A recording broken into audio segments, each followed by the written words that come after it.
Good afternoon, students.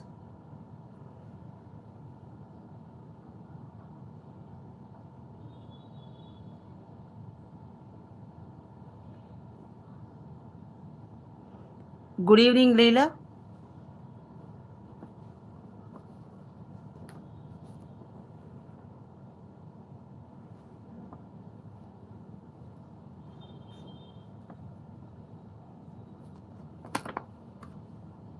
Let us wait for few more minutes so that the remaining students will join. Just 1 minute.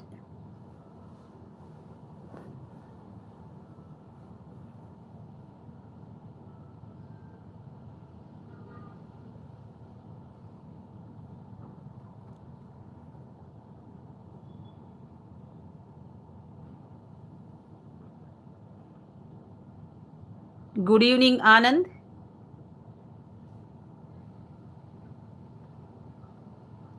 My voice is audible to you.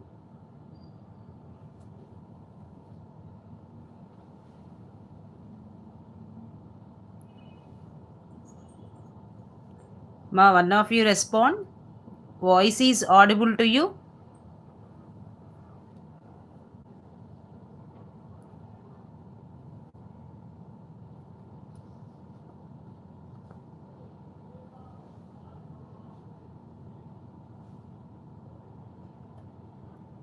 Thank you, Anand.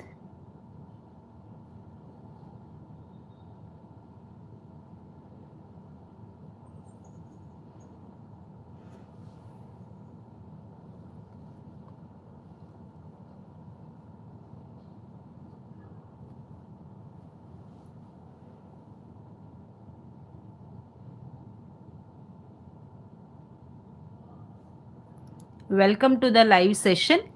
In this class, we are going to discuss in detail about the multiple choice questions based on electrochemistry. So, moving to the first question, a galvanic cell converts option A electrical energy into chemical energy, option B chemical energy into electrical energy, option C electrical energy into heat energy, and option D chemical energy into heat energy. What is the right option?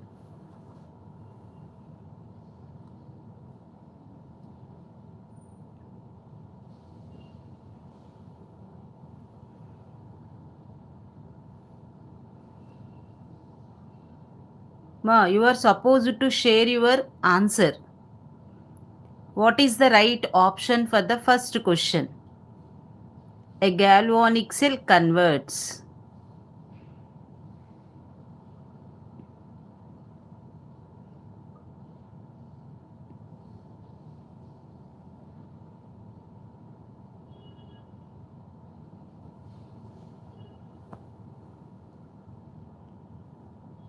S.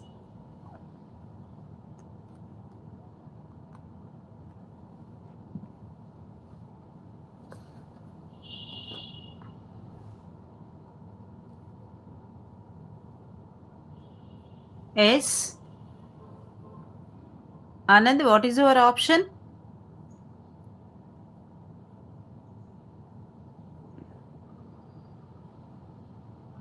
Leela.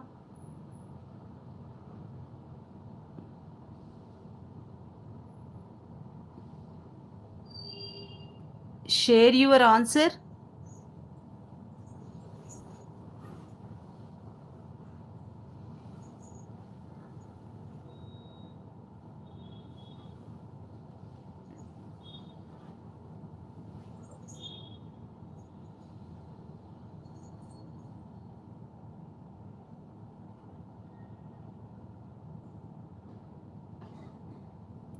I am repeating once again. A galvanic cell converts. What is your answer?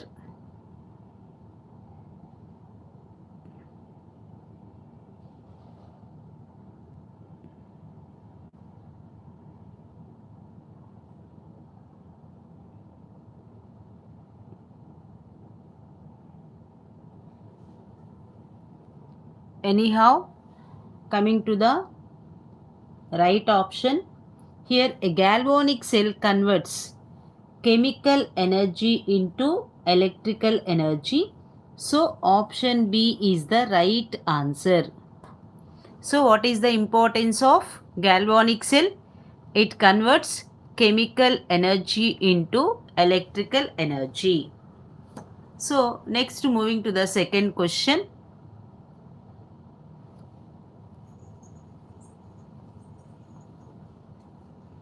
Which of the following does not conduct electricity? A.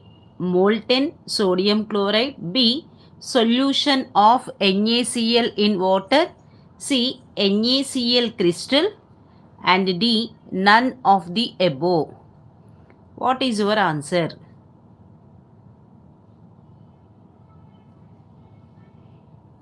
Ma, you are supposed to share your answer.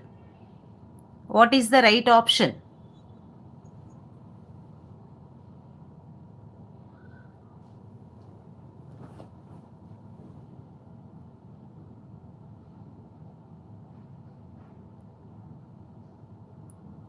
Share your answer.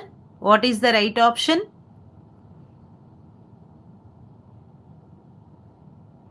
Yes.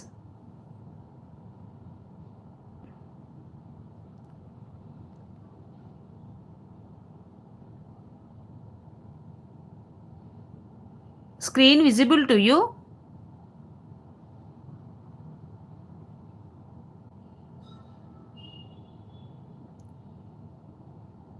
My voice audible to you?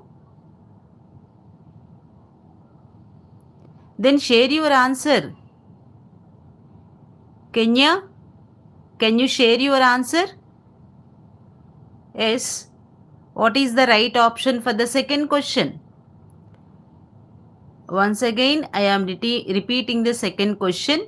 Which of the following does not conduct electricity? Yes. Generally, electrolytes conduct electricity either in the molten state or in the aqueous solution. So here NaCl crystal means it is present in the solid state, so it does not conduct electricity. Very good, Kenya. Option C is the right answer. Very good, Kenya.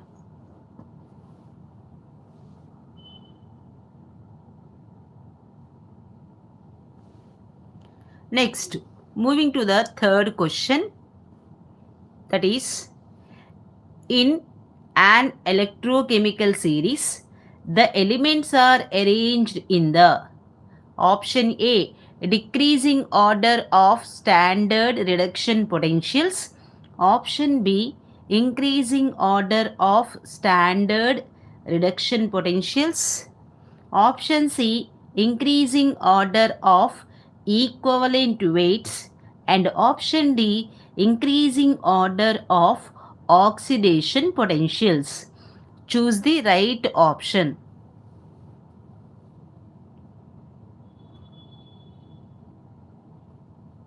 Yes, each and every student is supposed to participate actively. I am waiting for your answer. Yes, Kenya, very good.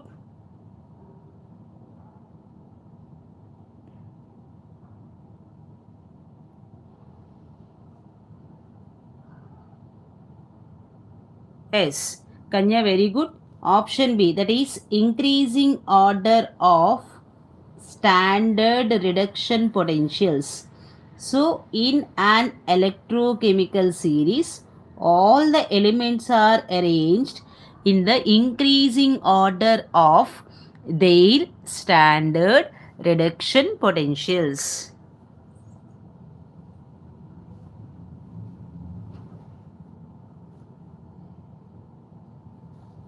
Let us move on to the next question. So coming to the fourth question, calomel electrode is constructed using a solution of option A, saturated potassium chloride, option B, saturated calcium chloride, option C, saturated magnesium chloride, and option D, saturated NaCl. So, what is the fourth question? Calomel electrode is constructed using a solution of. So, which of the following solution is used during the construction of a calomel electrode? Yes. Share your answer. Karishma, that is not the right option. It is a calomel electrode. I am just waiting for your options. It should be a right option.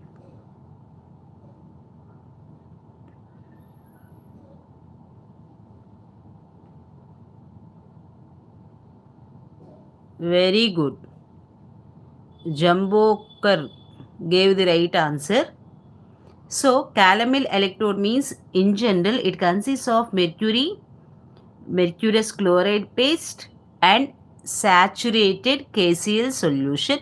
Kanya, option A, that is saturated potassium chloride, is the right answer. So, option A is the right answer. Clear? So, moving to the fifth question. The electrode potential is the tendency of a metal. So, what do you mean by electrode potential? So, electrode potential means option A, to gain electrons, to lose electrons, C, either to lose or gain electrons, D, none of the above. So, electrode potential means it is the tendency of a metal. What is the right option? Choose the right option.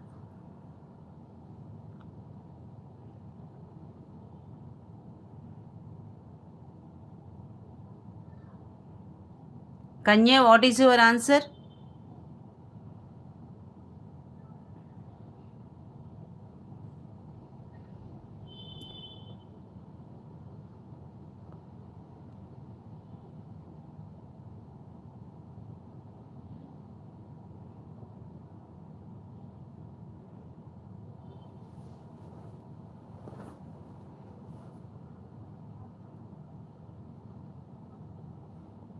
So, electrode potential means it is the tendency of a metal either to lose or to gain electrons. So, in this case, option C, that is either to lose or gain electrons, is the right answer. Clear? So, moving to the next question. Calomel electrode is reversible with respect to option A, mercury ions, B, chloride ions, C, both mercury and chloride ions, D, mercurous ions. So, calomel electrode consists of mercury, mercurous paste and saturated KCl solution. So, calomel electrode is reversible. So, with respect to what ions calomel electrode is reversible? Yes. Share your answer. I am waiting for your response.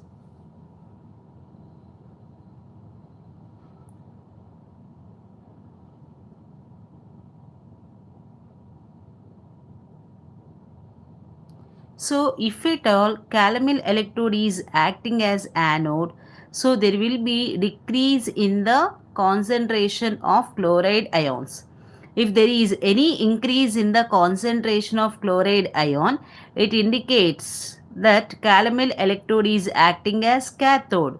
That means, yes, calomel electrode is reversible with respect to chloride ions. So, option B is the right answer.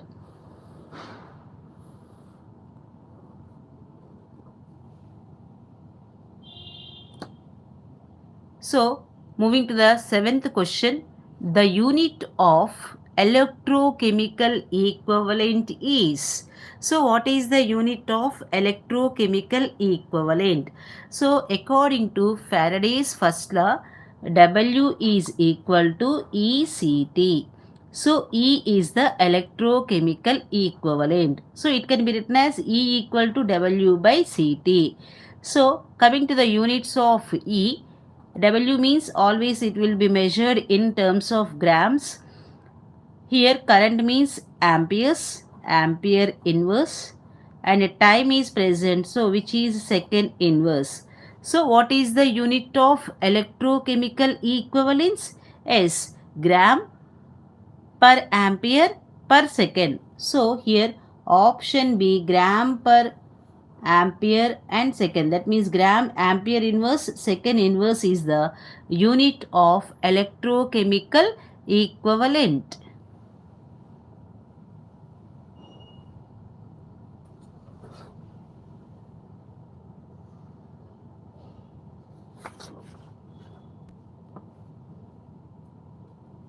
So moving to the next question, that is eighth question.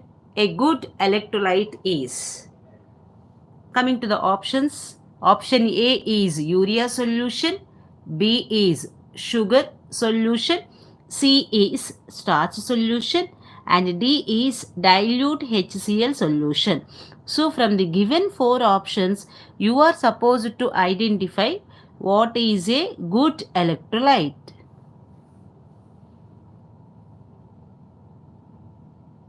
Which of the following is a good electrolyte?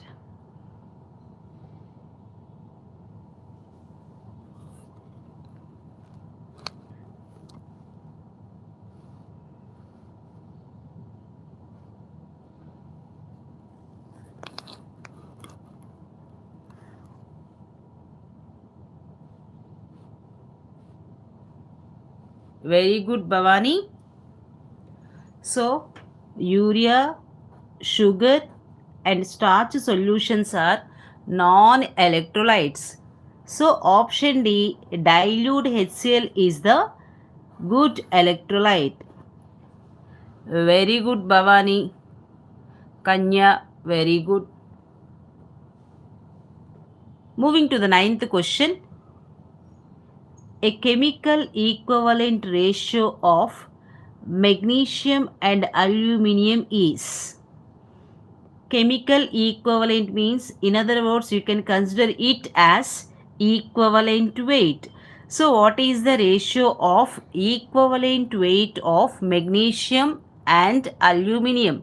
Kanya, you just carefully do the calculation.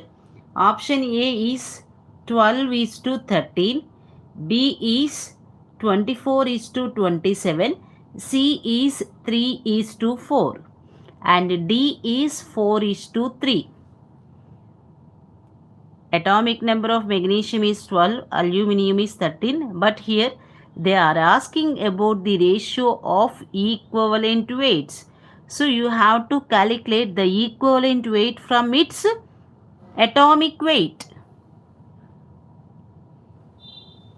So what is the atomic weight of magnesium? That is 24, and that of aluminium is 27. But here we have to find the ratio between the equivalent weights. So here magnesium valency is 2. So we have to divide with 2. And the valency of aluminium is 3. And we have to divide with 3. Then it will become 12 is to 9. And hence finally what is the right option? Can you do the calculation? It's very simple.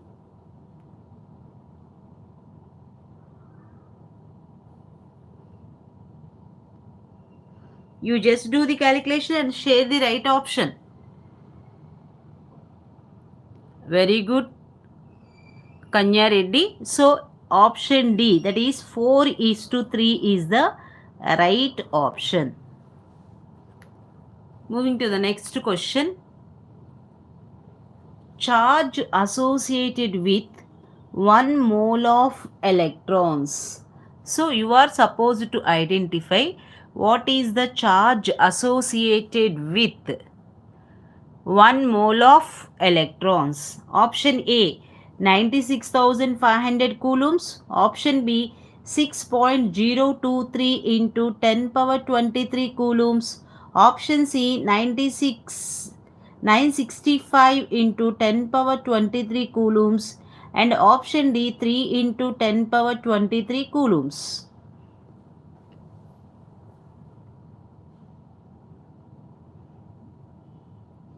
Very good, Kanya Reddy. So always 1 mole of electrons will carry Faraday amount of electricity, and 1 Faraday is equal to 96,500 coulombs. So option A is the right answer.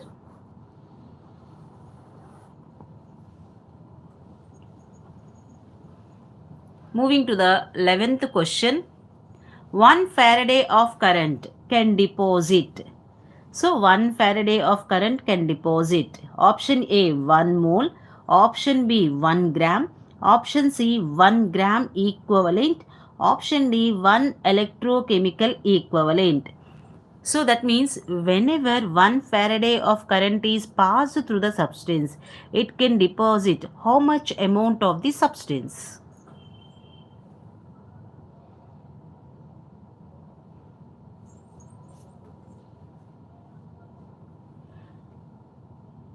Kanya, you have to carefully observe the given options.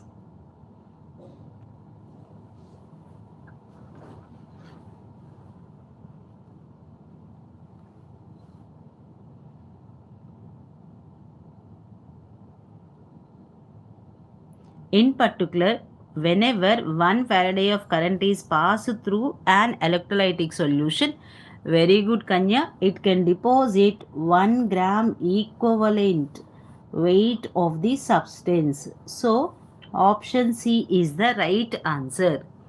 And coming to the 12th question, the weight of the following metal is more deposited by the passage of Faraday of current. So I will explain in detail. Whenever 1 Faraday of current is passed through the following metals, which one will be deposited in greater amounts?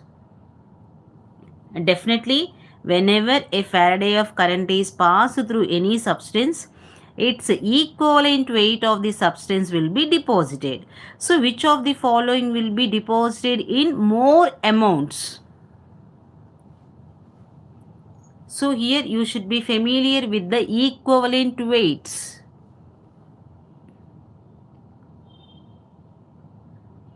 Kanya, what is your answer?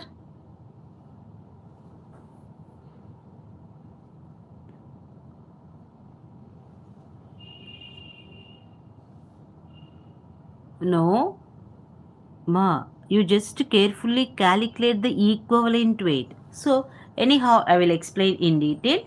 The atomic weight of sodium is 23, and whenever it is divided by its valency, you will get the equivalent weight. The valency of sodium is 1, and hence here 23 grams will be deposited.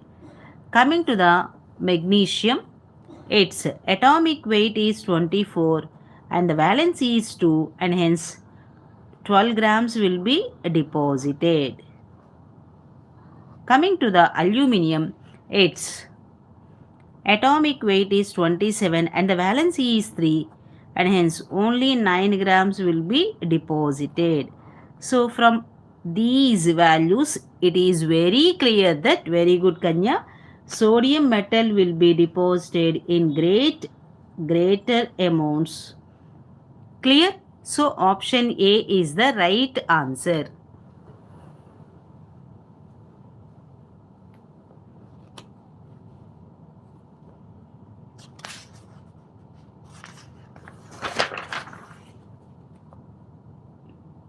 The passage of current liberates H2 at cathode and Cl2 at anode. The solution is, so they have taken an electrolytic solution, and especially at the cathode, H2 gas is liberated at the cathode, and at the anode, Cl2 gas is liberated, and we are supposed to identify the given electrolyte. Option A, aqueous copper chloride. Option B, aqueous sodium chloride. Option C, sulfuric acid.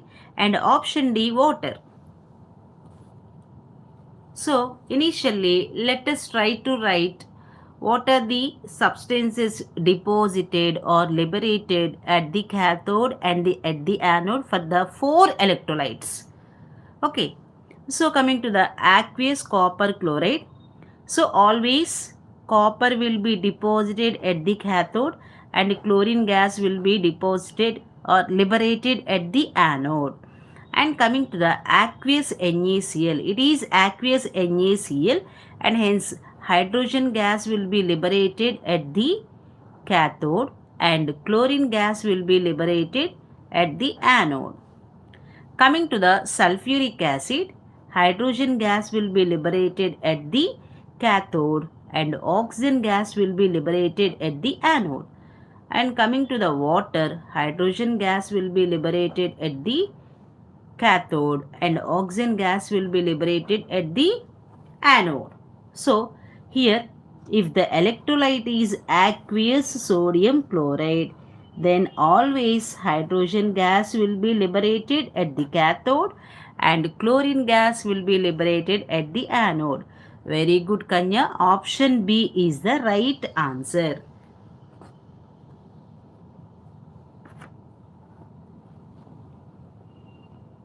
Moving to the 14th question.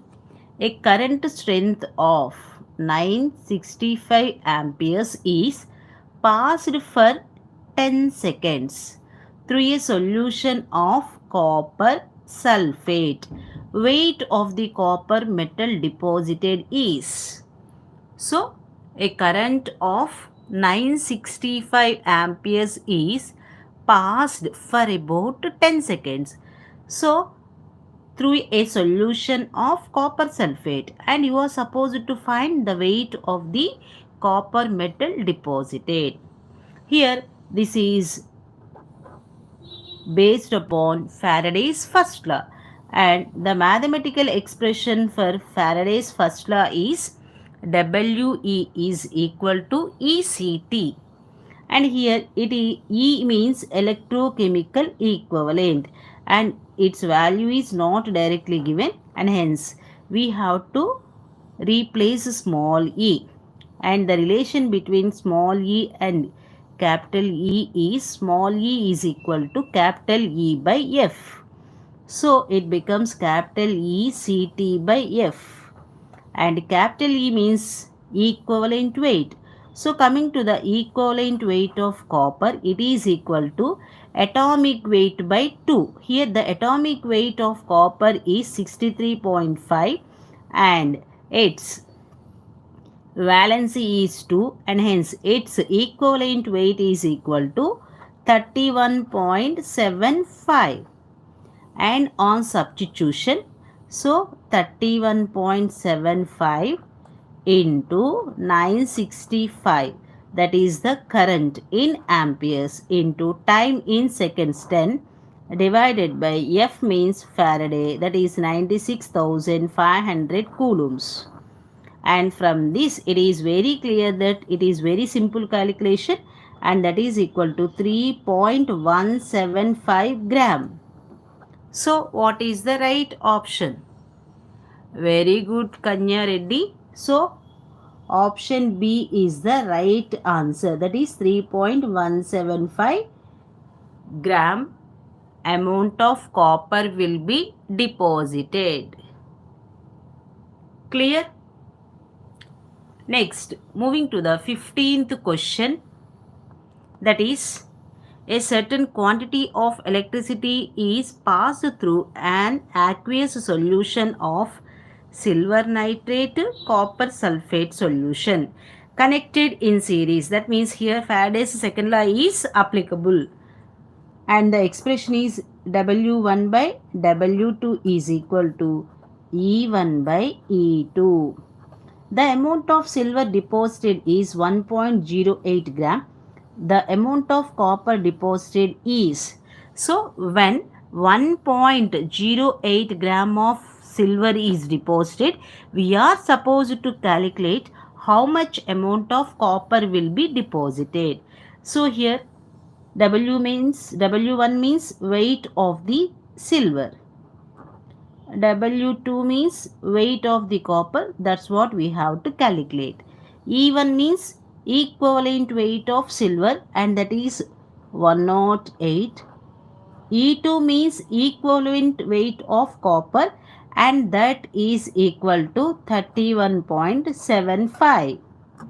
And from these values it is very clear that you just move the decimal, then you will get the answer. That means 0.3175 will be the right answer. So that means option A is the right answer. So how much amount of copper will be deposited? It's 0.3175 gram.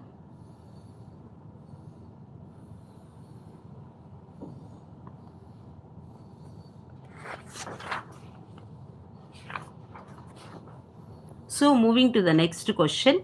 When 2 Faradays of electricity is passed through copper sulfate solution, the amount of copper deposited is. So when 1 Faraday of current is passed, then it deposits equivalent weight of copper. That is, its atomic weight is 63.5 divided by 2. Whenever 2 Faraday of current is passed, then it can deposit 2 into equivalent weight of the copper, and hence it can deposit 63.5 grams of copper.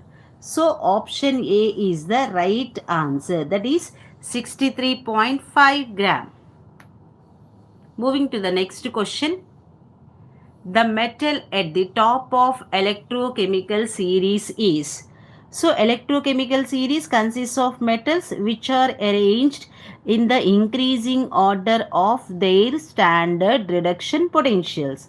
So lithium is the metal that is present at the top of the series, and fluorine is present at the bottom of the series, and this lithium is highly active. That means, coming to the given options: A, most stable; B, best protective; C, most noble; D is most active. So lithium is highly active. So here option D, that is most active, is the right option. Very good, Kanya Reddy. Moving to the 18th question. Hydrogen electrode can act as. So standard hydrogen electrode, which is also known as normal hydrogen electrode, can act as. Coming to the options: option A, cathode; option B, anode; option C, neither cathode nor anode; option D, either cathode or anode. So Kenya, very good. So here the hydrogen electrode is having dual nature. It can either act as cathode or anode. So option D is the right answer.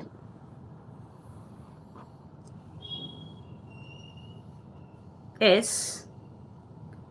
Moving to the 19th question. The electrode potential of hydrogen is. So we are supposed to identify what is the electrode potential of hydrogen. Option A, 1.0 volt; option B, 0.1 volt; option C, 0.0 volt; option D, 10 volts. Very good, Kanya. Option C, 0.0 volt is the right answer. So let us move on to the next question.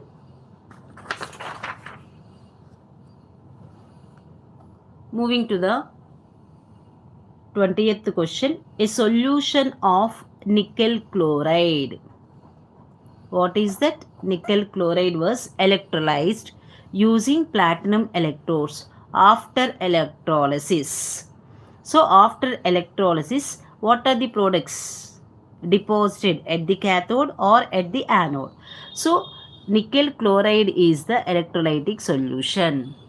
So when it is electrolyzed, then what are the products formed at the cathode and at the anode?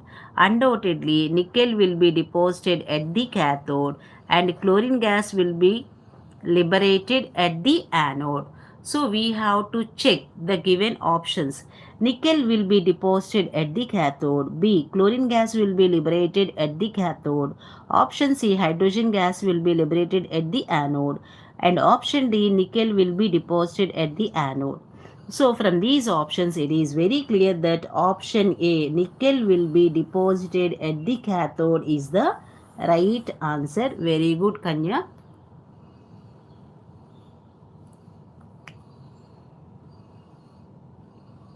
Moving to the next question. Which of the following is an electrolyte? So from the given options, you have to identify which of the following is an electrolyte. Option A, glucose. Option B, urea. Option C, acetic acid. And option D, pyridine. Kanya, what is your answer? No, actually glucose, urea, pyridine are non-electrolytes. So acetic acid is an electrolyte. So option C is the right answer. Next, let us move on to the next question. Calculate the standard EMF of the cell consisting of cadmium as the anode and copper as the cathode. And given that the electrode potential of cadmium to cadmium plus 2, that means it is the oxidation potential. And what is the expression for calculating EMF of the cell? That is equal to E cathode minus E anode. So here we have to use always reduction potentials. So here oxidation potentials are given and we have to convert into reduction potentials by changing the sign. So it will be minus 0.44 volt, and coming to the copper it will be plus 0.34 volt, and here copper is acting as cathode and cadmium is behaving as anode. So the EMF of the cell is equal to 0.34 minus of 0.44, and finally it is equal to 0.78 volt, and hence option D is the right answer. 0.78 volt.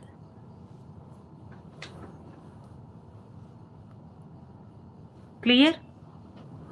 Very good, Kanya. Option D is the right answer.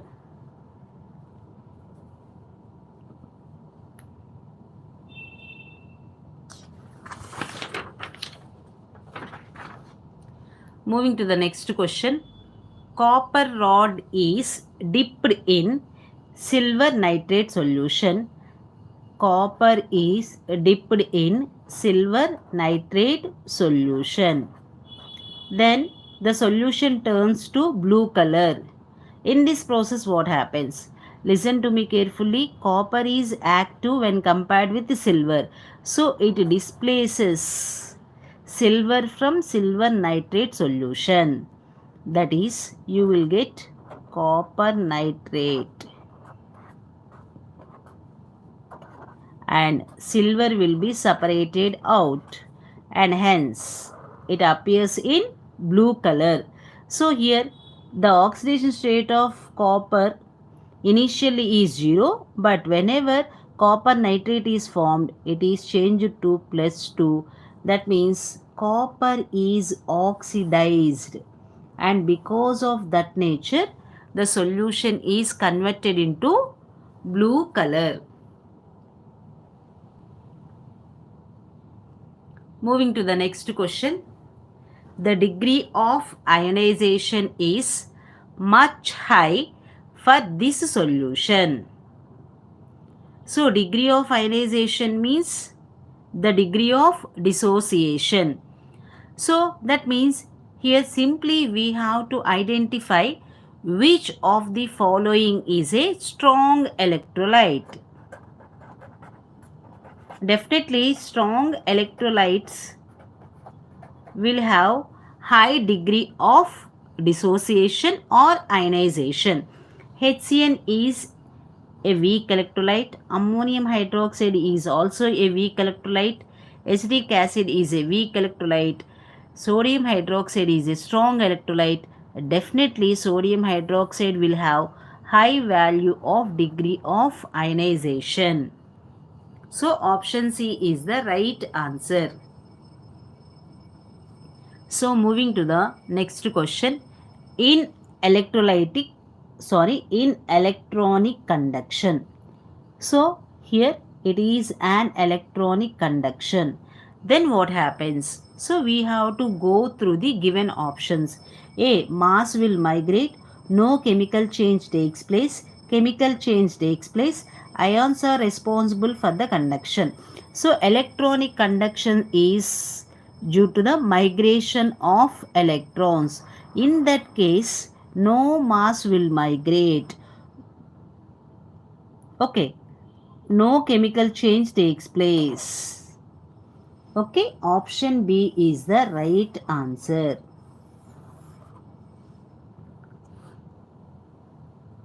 Poor conductor of electrolyte is, that means here you have to identify the bad conductor of electricity or very weak electrolyte. KCl is a strong electrolyte, NaOH is a strong electrolyte, even the sodium acetate will act as a strong electrolyte. So ethanol is a weak electrolyte. That means it is the very poor conductor of electricity. So option D is the right answer. So let us move on to the next question. Which of the following has maximum reduction potential? So in an electrochemical series, lithium occupies the top position, and after hydrogen, the noble metals will be present. They include copper, silver, gold and platinum. So definitely lithium is having lowest reduction potential, and hence the noble metals will have highest reduction potentials. So coming to the given options, option A is lithium, B is magnesium, C is zinc and D is gold. So all the lithium, magnesium, zinc metals present above the hydrogen, and gold is the noble metal. Definitely it will have maximum reduction potential. So option D, gold is the right answer. So coming to the next question, copper sulfate solution can be stored in a zinc container. So we have to write an expression. So is it possible to store copper sulfate in a zinc container? Here zinc is highly active. It replaces the copper from copper sulfate solution and it becomes zinc sulfate, and copper will be thrown away from the solution. So copper sulfate solution cannot be stored in a zinc container. So option A, that is no, is the right answer.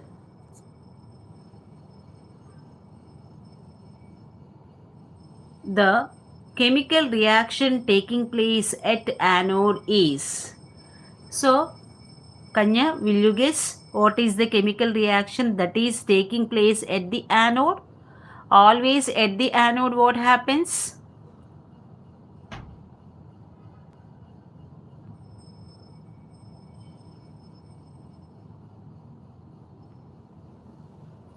So always I will read the options. A. Oxidation, B. Reduction, C. Ionization and D. Hydrolysis. Remember that always at the anode oxidation takes place. So option A, oxidation, is the right answer. the EMF of a galvanic cell is. So, in general, a galvanic cell consists of zinc rod dipped in zinc sulfate solution and copper rod dipped in copper sulfate solution. Very good, Kanya. And you have to find the right option for the 30th question. So, a galvanic cell means zinc rod is connected to the copper rod. So, what is the EMF of the cell? Option A 1.0 volt, option B 1.1 volt, option C 0.1 volt, option D 10 volt. No, Kanya, it is EMF of the cell is equal to E copper minus E zinc. Copper means 0.34 minus. Okay, that is about the 29th question. I am asking about the 30th question. Minus 0.76. So what is the right option? 1.1 volt. So option B is the right answer. So what is the EMF of a galvanic cell? That is 1.1 volt. Galvanic cell means it is nothing but Daniell cell. It consists of zinc rod dipped in zinc sulfate solution, copper rod dipped in copper sulfate solution, and the EMF of the cell is equal to E copper minus E zinc, and that is equal to 0.34 minus of 0.76, and finally it is equal to 1.1 volt. So option B is the right answer.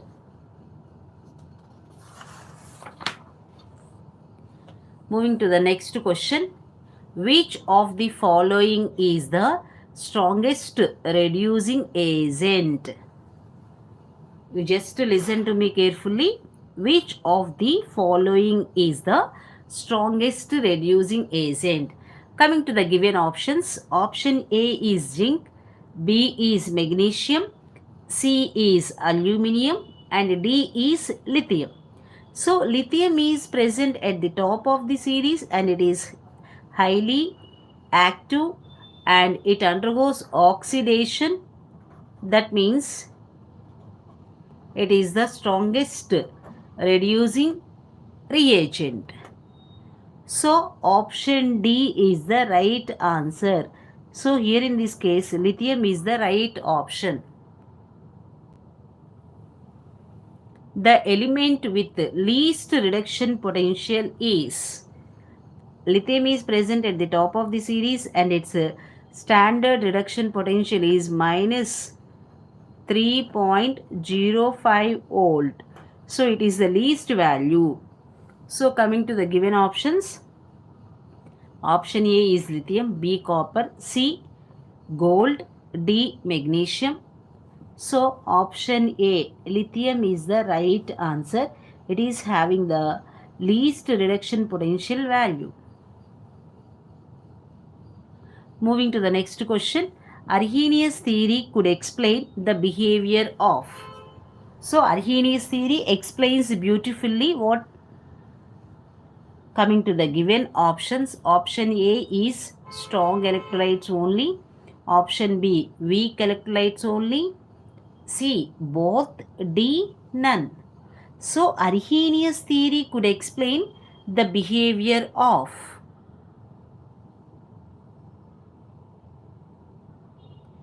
In general, Arrhenius theory explains the electrolytic dissociation and it is strictly applicable, or it explains the behavior of weak electrolytes only.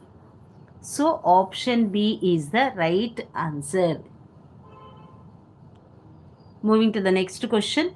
Who modified Arrhenius theory and applied to strong electrolytes?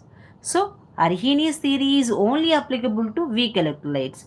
So who modified Arrhenius theory and applied to strong electrolytes?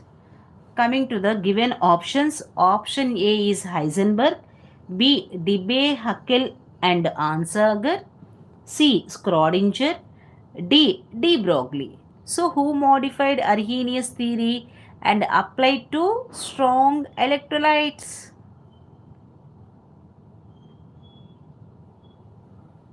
S. Debye-Hückel-Ansager modified Arrhenius theory and applied to explain the behavior of strong electrolytes. So option B is the right answer.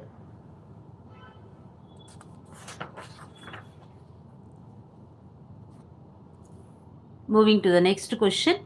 Which of the following is a non-conductor? Coming to the given options, option A is acetic acid, B is sodium hydroxide, C is alcohol, and D is silver nitrate. Acetic acid is a weak electrolyte, sodium hydroxide is a strong electrolyte, silver nitrate is weak electrolyte again, and hence the non-conductor is alcohol. So option C is the right answer. In a cell, if zinc is connected to standard hydrogen electrode, then zinc electrode acts as. So if you check the position of zinc in the electrochemical series, it is present at the top compared to the hydrogen electrode. Then can you guess zinc electrode act as? Anyhow, I will read the given options. Option A cathode, option B anode, option C both, option D none. So, from the position of the metal in electrochemical series, we can predict which electrode will act as anode. So, very good Kanya. Here zinc is present at the top when compared with the standard hydrogen electrode. Definitely the metal which is present at the top will act as anode. So in this case option B anode is the right answer. Through salt bridge. So through salt bridge. Option A ions move, B electrons move, C particles move, D all. So, through salt bridge, which one of the following can move? Ions, electrons, particles, all. What is your answer, Kanya?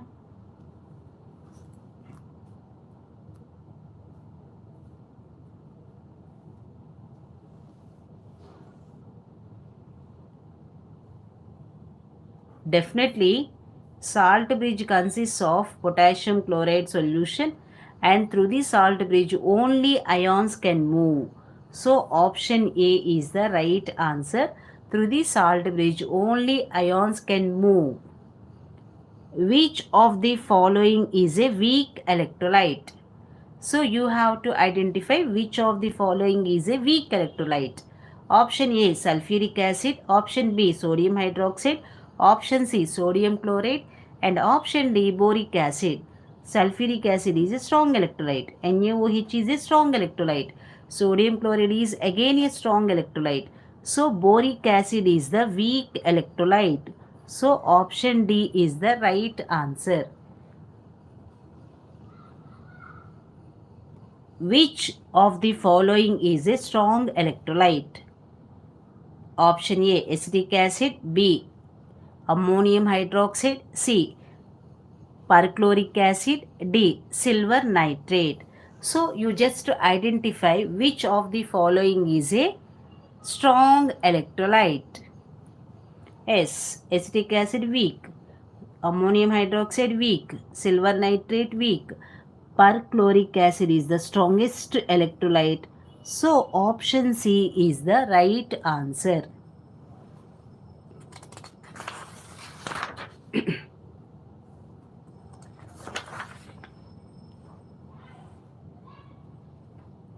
Electrolytic conduction.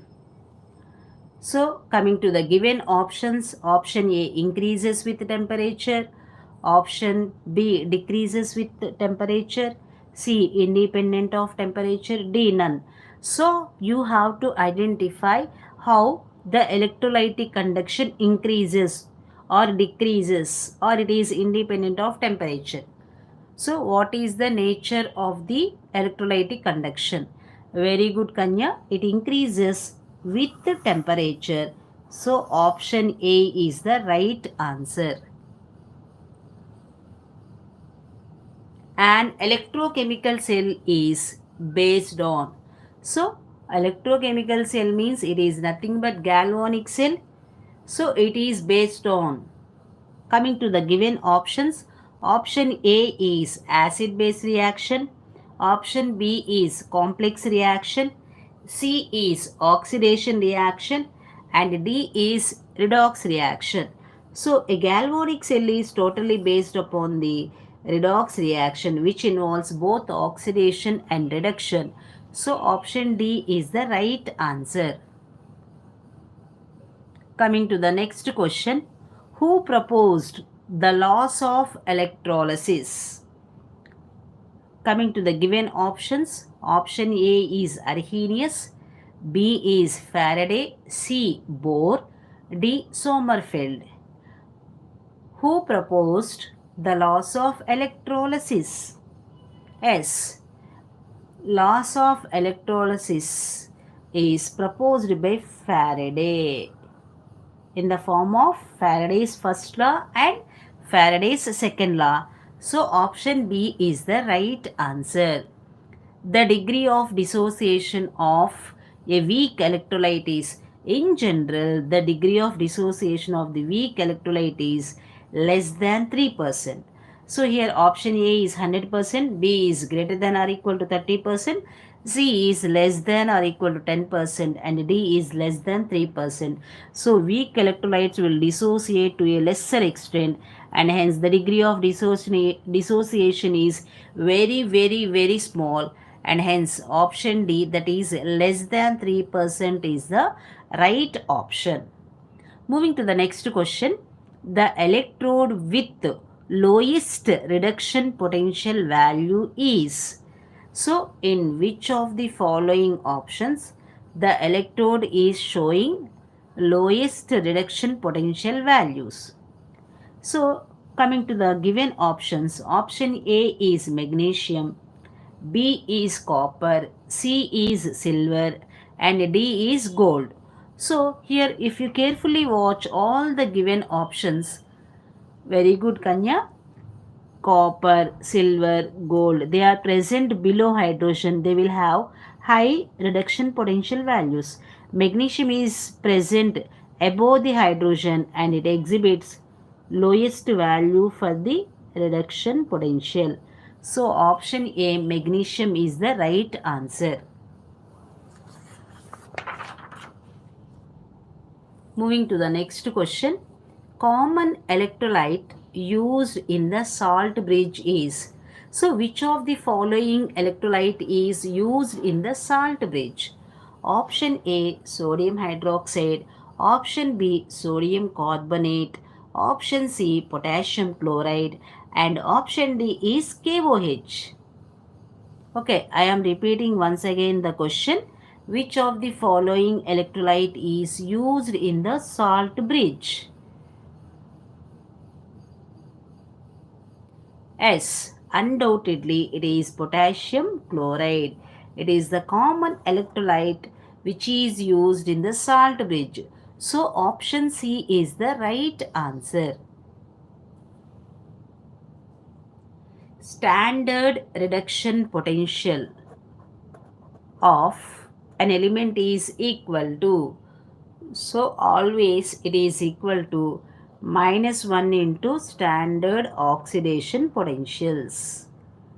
Okay, so let us check the given options. Option A, 1 into reduction potential.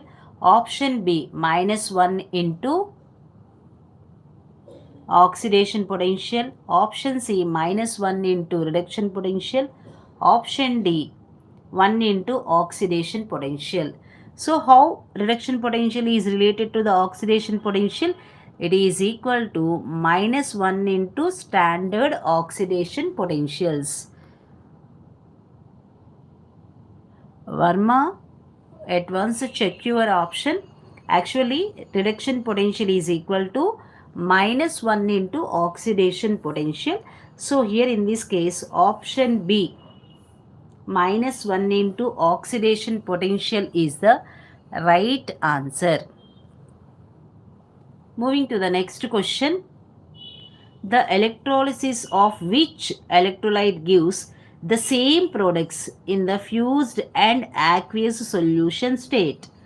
So, coming to the given options, option A is barium chloride, B is potassium chloride, C is silver chloride, and D is zinc chloride. So, here, if the electrolytic solution is made up of noble metals, then either in the fused state or in the aqueous solution state, during electrolysis, we will get the same products. So we have to identify which electrolyte is made up of noble metals. Noble metals means silver, copper, gold and platinum. So coming to the given options, option C, silver chloride. So it is made up of noble metal, and hence through the electrolysis of molten silver chloride or aqueous silver chloride, we will get the same products at the anode and at the cathode. So option C, silver chloride is the right answer. The metal which displaces hydrogen from the water and acids is. So it is also very clear from the position of the metals in electrochemical series. So the metals which are present electrochemical series. So when you carefully recollect the electrochemical series, if the metal is present above hydrogen in electrochemical series, it is capable of replacing or displacing hydrogen from the water and acids. That means we have to identify the given options. So option A is mercury, B magnesium, C copper and D silver. So undoubtedly mercury, copper and silver are present below hydrogen. They cannot replace, but magnesium is present above hydrogen in electrochemical series, and hence it easily replaces hydrogen from the water and acids. So option B, magnesium is the right answer. Fluorine is the best oxidizing agent because it has. So in an electrochemical series, fluorine is present at the bottom and it is the best oxidizing agent. Why? Because it is having the highest reduction potential. So coming to the given options, option A, highest electron affinity, B, highest reduction potential, C, lowest electron affinity, and D, all. So undoubtedly fluorine acts as the best oxidizing agent because it is having the highest reduction potential. So option B is the right answer. Coming to the last question, agar agar is used in salt bridge since it is. So agar agar is used during the manufacturing of salt bridge. Why? Coming to the given options, A is electrolyte, B non-electrolyte, C inert electrolyte, D solid. Undoubtedly, agar agar is a non-electrolyte, hence it is used for the manufacturing of salt bridge. So option B, non-electrolyte is the right answer. This is all about the multiple choice questions based upon the electrochemistry. If you like the video, don't forget to like, share and subscribe. Thanks for participating. Have a nice day.